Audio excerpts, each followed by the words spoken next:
Hi everybody, this is Saad for the Sad Truth. Earlier today I posted some comments on my social portals uh, and I'd like to begin by reading those and then I'll add some additional comments. So here we go. The diseased mind of a progressive. If grotesque homophobia is exhibited by Group A, it's horrifying. If exhibited by Group B, it's cultural enrichment.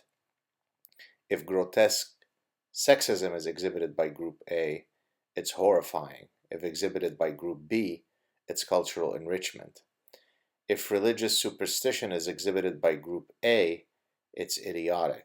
If exhibited by Group B, it's cultural enrichment. By the way, usually the manifestations of each of the latter and many other forms of hatred and stupidity are exhibited by Group B to an extraordinarily greater level than by Group A.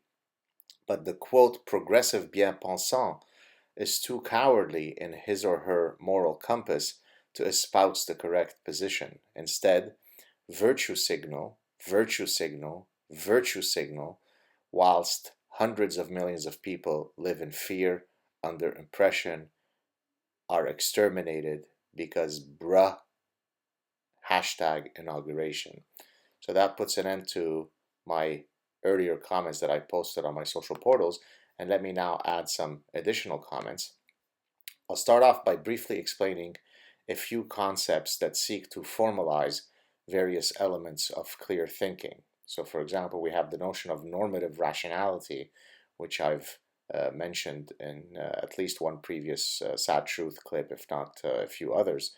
So normative rationality is when you have axioms of rational choice that stipulate the rules by which an individual is considered normatively rational. For example, the transitivity axiom states that if one prefers car A to car B and car B to car C, then the individual in question must prefer car A to car C via the axiom of transitivity.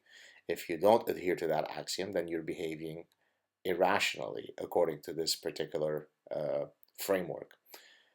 Cognitive consistency is another hallmark of clear thinking. A departure from such consistency yields cognitive dissonance, which an individual is typically motivated to reduce via the application of several possible strategies. Think here about the early seminal work of Leon Festinger, if any of you are knowledgeable in the history of psychology. Moral consistency, as opposed to moral hypocrisy, is a related concept. If one selectively chooses to support some causes whilst ignoring others that fall within the same ethical moral bent, this is moral inconsistency, or it's morally inconsistent. Many, quote, progressives consider themselves to be globalists. In other words, they view national borders as parochial vestiges of jingoistic nationalism. If so, then their moral outrage should know no borders. If you care about women's rights and feel compelled to march in Washington, D.C. to voice your disdain for the, quote, predator in chief, then you should certainly take a stand against a religious ideology that has enslaved hundreds of millions of women in the most brutal of ways. To do so would be normatively rational, cognitively consistent, and morally consistent.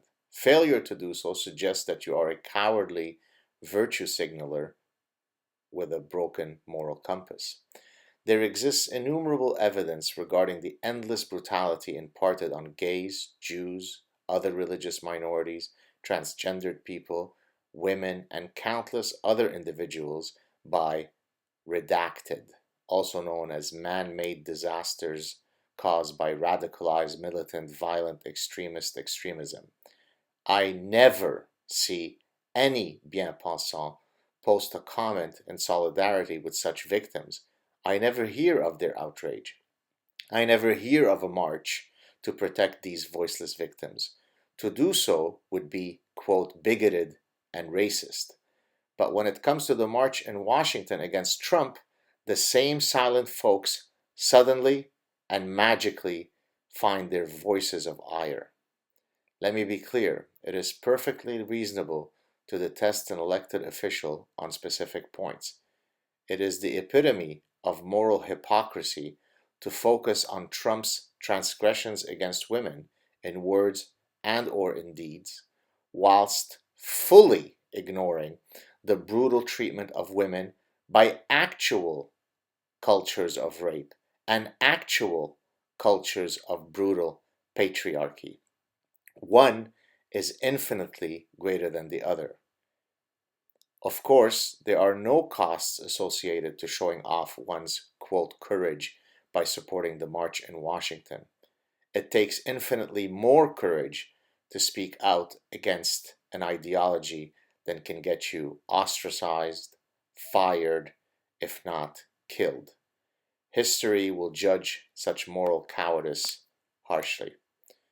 Wishing you all a good weekend. Talk to you soon. Ciao.